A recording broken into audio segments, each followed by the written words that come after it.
का राजस्व संग्रहण 30 से 35 हजार करोड़ का है। अगर 10 लाख और नौकरी दी जाती है तो 1,20,000 करोड़ के आसपास का यह हो जाएगा। तो ऐसी स्थिति में क्या आपको संभव लगता है डीएन झा जी? ये रोजगार होता है विनियोग के करने से। विनियोग दो तरह से हो सकता है, या तो सरकार करे, सरकार के पास तो उतनी राशि जो आपने आंकड़ा बताया वैसे पिछले बजट से 15 वर्षों में बजट का आकार बहुत ज़्यादा बढ़ चुका है, इसमें कोई दो बात नहीं है। और शिक्षा पर अगर आप देखें तो बहुत ज़्यादा 10% के 16% के आसपास लगभग शिक्षा पर कुल बजट का खर्च हो रहा है अभी। लेकिन ये संभव, सरकार तो विनियोग नहीं, रोजगार उस मामले में रोजगार के लिए विनियोग चाहिए, विनियोग के लिए पूंजी चाहिए। पूंजी या तो निजी क्षेत्र से आवे या सरकारी क्षेत्र से आवे। सरकारी क्षेत्र के पास मेरे पास तो स्कोप तत्काल अभी नहीं दिख रहा है, तब निजी क्षेत्र के लोग अभी जो स्थिति है बिहार की उसमें हम नहीं समझते हैं। बिल्कुल। लेकिन डीएन झा जी, हमारे दर्शक जो है बहुत आसान भाषा में अगर उनको समझाना हो तो क्या आपको संभव दिखता है विनियोग और ये जो आंकड़े आप बता रहे हैं वो उनको कंफ्यूज कर देगा? आसान भाषा में बताएं तो आपको क्या ये प्रैक्टिकली संभव दिखता है? बिहार का बजट मैंने आपको बता दिया। पूंजी लगाना जिस क्षेत्र में हो, एक बेसिक बात देखिए, 3 क्षेत्र होते हैं हमारे यहाँ, एग्रीकल्चर, इंडस्ट्री, मैन्युफैक्चरिंग जो कहिए, और सेवा का क्षेत्र। अभी 50% लोग हमारे यहाँ कृषि में लगे हुए हैं, जिसको रोजगार मिला हुआ है, अर्थ रोजगारी हो, कम रोजगारी हो, लेकिन रोजगार में लगे हुए हैं 50% लोग। लेकिन 14 से 15% हमारे कुल आय का ही कंट्रीब्यूट करता है। सबसे जो अधिक क्षेत्र है, ये इम्पोर्टेंट सेक्टर है, वो है सर्विस सेक्टर, सेवा का क्षेत्र। उसी में ज़्यादा पोटेंशियलिटी है कि आप विनियोग बढ़ा के वहाँ आप एम्प्लॉयमेंट जनरेट कर सकते हैं, वो भी निजी क्षेत्र के लोग ही कर सकते हैं। अब उसमें क्या स्थिति है, अभी 20% टोटल आपको लोग लगे हुए हैं, लेकिन इनकम में कंट्रीब्यूट कर रहा है 60%। बिहार की भी बात आंकड़ा बता दें, 60% इनकम में कंट्रीब्यूट कर रहा है। जो आप समझा रहे हैं वो काफी कॉम्प्लेक्स दिख रहा है। मृत्युंजय तिवारी जी, जवाब दीजिए, कितना आसान होगा, कितना मुश्किल होगा, या सिर्फ दावा हवा हवाई है? देखिए सुकन्या जी, दावा हवा हवाई हम लोग नहीं करने वाले हैं। हम लोगों ने कभी जुमलेबाजी नहीं की है। जिन लोगों ने किया है दोनों हमारे अगल बगल बैठे हैं। ये बताइए ना कि कहां से आप करिएगा? जुमलेबाजी का बात कहां है? आप आंकड़ा बताइए ना, कहां से करिएगा? उद्योग 10 ये जो लोगों को जो आप जो हवा दे रहे हैं, मुकेरी लाल के हसीन सपना जो दिखा रहे हैं, ये तो बताइए ना। 10 नेता ने, तेजस्वी यादव जी ने सिर्फ कह दिया हम नौकरी देंगे 10 लाख पहले कैबिनेट में पहले हस्ताक्षर से, तो बीजेपी और एनडीए के 10 नेताओं ने हमला किया। एक प्रवक्ता महोदय अलगे चिल्ला रहे हैं। बता लीजिए कैसा बौखलाहट और छटपटाहट है। कोई बौखलाहट नहीं है, कोई बौखलाहट नहीं है। देखिए भाई, इनका माइक मृत्युंजय तिवारी जी, बौखलाहट क्यों है उसके लिए कुछ सवाल हम दिखा रहे हैं, जो लालू राबड़ी के शासनकाल से ये सवाल है, और ये सवाल हमारे दर्शकों के टेलीविजन स्क्रीन पर अभी सामने आएगा। और लालू राबड़ी शासनकाल में सरकारी नौकरी की क्या स्थिति थी वो जरा आप देखिए। तो 1990 से 2005 के बीच कितने रोजगार मिले, रोजगार के कितने अवसर पैदा किए गए, समेकित बिहार में क्यों नहीं लगे उद्योग? सवाल हमारा ये था। सरकारी कर्मियों को समय पर क्यों नहीं मिलता था वेतन? तो वेतन 6-6 महीने, 8-8 महीने डिले मिलता था। और आज तेजस्वी यादव 10 लाख लोगों को रोजगार देने की बात कर रहे हैं, और पलायन को रोकने के लिए 15 सालों में कौन से कदम उठाए गए उस वक्त? तो लालू राबड़ी शासनकाल भी हमारे सामने है, और अब नीतीश सरकार का शासनकाल भी है, और तेजस्वी यादव के दावे भी हैं। चलिए, बीच बीच में बार बार बीजेपी नेता अरविंद सिंह टोक रहे हैं, उनसे सवाल ले लेते हैं। अरविंद सिंह जी, जो वोटर है, युवा वोटर जो है, उसके आंकड़े भी हम अपने दर्शकों को दिखा रहे हैं। उसकी संख्या जो है 50% है। सीधा वोटरों को साधने की कोशिश की है, कैसे जवाब देंगे? सुकन्या जी, मैं 2 विषय बोलना चाहता हूं। ये पटना के आसपास एक समय में लघु उद्योग का केंद्र बना हुआ था। पाटलिपुत्रा में हीरा कटिंग से लेकर के अनेकों फैक्ट्रियां छोटे छोटे लघु उद्योग में बना हुआ था। ये इनके शासनकाल में सारे उद्योग बंद कर दिए गए। बिहार के भागलपुर, जहां से मृत्युंजय जी आते हैं जी, वहां रेशम उद्योग फलता फूलता था। इनके शासन काल में वो पूरा उद्योग बंद हो गया रेशम का। प्रधानमंत्री श्री नरेंद्र मोदी जी ने उसको, रेशम उद्योग को उद्योग का दर्जा दे करके उसको अब बढ़ावा दिया है। दरभंगा में मखाना होता था बहुत पहले, जहां जी वहीं के रहने वाले हैं, मखाना का बहुत बड़े ह्यूज मात्रा में वहां पर उपयोग होता था। उस पर इनके सरकार का ध्यान नहीं गया और उसको इन्होंने छोड़ दिया।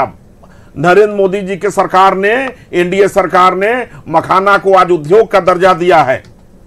हमने मत्स्य पालन को उद्योग का दर्जा दिया है। हमने छोटे लोन दे करके गरीबों को छोटे छोटे उद्योग धंधों में हमने लगाने का कोशिश किया है। स्वरोजगार के तहत हमने कोरोना लॉकडाउन में प्रधानमंत्री श्रम योजना के तहत मजदूरों को रोजगार देने का काम किया है। ई रिक्शा जो ये सोच भी नहीं सकते थे कि ये रिक्शा से रोजगार मिलेगा, ये रिक्शा हमने चलवा करके आज हर गलियों में आप ई रिक्शा को आप देखेंगे। दूसरा, आज बिहार में बेरोजगारी दर दिल्ली से कम है। आप मुद्रा योजना के माध्यम से बिहार में युवाओं को हमने रोजगार दिया है। इन्होंने अपहरण, उद्योग, गुंडा राज के माध्यम से बिहार में भय का माहौल बनाकर उद्योग धंधों को बंद करने का काम किया है। मजबूर किया है डॉक्टरों, इंजीनियरों को यहां से पलायन करने का। बिहार में हमने कानून का राज स्थापित किया है, विकास के पथ पर बिहार को ले गए। चलिए आपने चरवाहा विद्यालय खुलवा जो है वो पूरी करने की कोशिश कर रहे हैं चुनाव प्रचार का, वो उस पर हम नहीं जाएंगे। हमारे साथ वरिष्ठ पत्रकार ध्रुव कुमार भी बने हुए हैं। वरिष्ठ पत्रकार जी, यहाँ पर ये जरा बताइए कि अगर पूरे मसले को हम समझ में नहीं आया होगा, पूरे बिहार की जनता को ये लिख कर लाए थे सुकन्या जी, इनके नेता ने लिख कर भेजा था, ये पढ़ रहे थे। बताइए पढ़ने से क्या होगा? 10 लाख लोगों को रोजगार दिया जाएगा तो उसकी सैलरी कहां से आएगी? रोजगार नहीं ना दीजिएगा आपने। अब ये लिख करके आपको भेजा जा रहा है, आप यहाँ आकर पढ़ते हैं, जनता को कुछ समझ में नहीं आ रहा। सवाल में सुन नहीं पाया। चलिए, हमारे साथ ध्रुव कुमार वरिष्ठ पत्रकार भी बने हुए हैं। ध्रुव कुमार जी, युवाओं की बात हो रही है, रोजगार की बात हो रही है और 15 साल पुराना वो दौर था जब अगड़ों पिछड़ों की बात बिहार की राजनीति में होती थी, लेकिन इस बात जो है वो युवाओं की हो रही है और उनको 10 लाख लोगों को रोजगार देने की बात हो रही है। क्या लग रहा है, क्या इसके पीछे कारण सिर्फ वो 51% वोटर है जिसकी उम्र 40 साल से कम है? देखिए सुकन्या जी, मुझे लगता है कि प्रजातंत्र में हर किसी को अपनी बात कहने का पूरा हक है और घोषणा पत्र इसीलिए होता है कि पार्टी अपनी नीतियों को उसका पूरा बखान करे, बताए लोगों को कि हम क्या कर रहे हैं। ये दुर्भाग्य है कि अब घोषणा पत्र को बहुत गंभीरता से न लोग लेते हैं न पार्टियां लेती हैं। लेकिन मुझे लगता है कि बेरोजगारी इस देश की अभी जो मौजूदा है उसमें बहुत बड़ी समस्या है। अगर तेजस्वी यादव ने ये कह के पूरी प्रक्रिया को, पूरे चुनाव अभियान को, पुणे चुनाव प्रचार को अगर इस मुद्दे पर केंद्रित करने की कोशिश की है कि 10 लाख नौकरी देंगे, एक बात यहाँ समझ लेने की ज़रूरत है कि तेजस्वी जी ने सबसे पहले कहा था कि 10 लाख नौकरी देंगे। बाद में जब उन पे लोग हमलावर हुए तो उन्होंने कहा 10 लाख रोजगार देंगे। तो अंतर समझना है। नौकरी देखिए, तय है कि 10 लाख बिहार में नौकरी नहीं है, सरकारी नौकरी, क्योंकि मेरी जहाँ तक जानकारी है बैकलॉग भी है तो 2 लाख है शिक्षकों को मिला के, जबकि शिक्षक की प्रक्रिया ठीक बता रहे थे झा जी, वो चल रही है स्कूलों में भी और विश्वविद्यालयों में भी। तो जो बाकी सेक्टर्स हैं जहाँ बैकलॉग हैं उसकी संख्या 10 लाख नहीं है। हाँ, अगर 10 लाख क्या, मुझे लगता है कि 11 लाख और 12 लाख 20 लाख भी आप, अगर आपके पास कोई योजना है, आपके पास कोई ब्लूप्रिंट है कि कैसे हम रोजगार जनरेट करें, तो ये अच्छी बात है। मुझे लगता है इसको पॉलिटिकल पार्टी से ऊपर उठ के सोचने की ज़रूरत है, राजहित में देखने की ज़रूरत है। और जिस तरह से लोग हमलावर हुए हैं, इससे ये स्पष्ट है संकेत कि ये इशू ऐसा है जो लोगों को अपील करती है। आप ठीक कर रही हैं, 50% लगभग युवा वोटर हैं जिनको नौकरी की तलाश है, नौकरी की ज़रूरत है। और अभी जो पिछले 7-8 महीनों में जो पूरी दुनिया में जो मंदी का दौर आया है, वो हर आदमी ज़रूरत में है कि भाई मुझे उसकी नौकरी मिलेगी। बाकी की नौकरी जा रही है, आय कम हो गए हैं, देख रहे हैं कहाँ पे जा रहा है सूचकांक हमारा, किस तरह से। बिल्कुल बिल्कुल। डीएन झा से एक सवाल, यहाँ पर अर्थशास्त्री भी हमारे साथ जुड़े हुए हैं। डीएन झा जी, अगर 10 लाख लोगों को रोजगार देते हैं तो 50,000 करोड़ की रिक्वायरमेंट होगी, और क्या आपको यह संभव लगता है बिहार के बजट को देखते हुए? ये जो लगता है सुकन्या जी, हम लोगों को सिर्फ यहाँ बैठा करके सिर्फ चैनल के स्क्रीन पर दिखाने के लिए हम लोगों को बुलवाए हैं। नहीं, बिल्कुल बिल्कुल। अरविंद निषाद जी, 1 घंटे का डिबेट है और हमला जो है वो आरजेडी पर आप लोग बोल रहे हैं, तो जवाब तो उनसे लेंगे। बाहर भी आप हमला बोलते हैं, यहाँ भी आपको मौका दे दे और आरजेडी को बात रखने का मौका ना दे, तो फिर ये ठीक नहीं रहेगा। आप मुझे वक्त दीजिए, मैं आपके पास आऊंगी क्योंकि डिबेट हमारा 1 घंटे का है।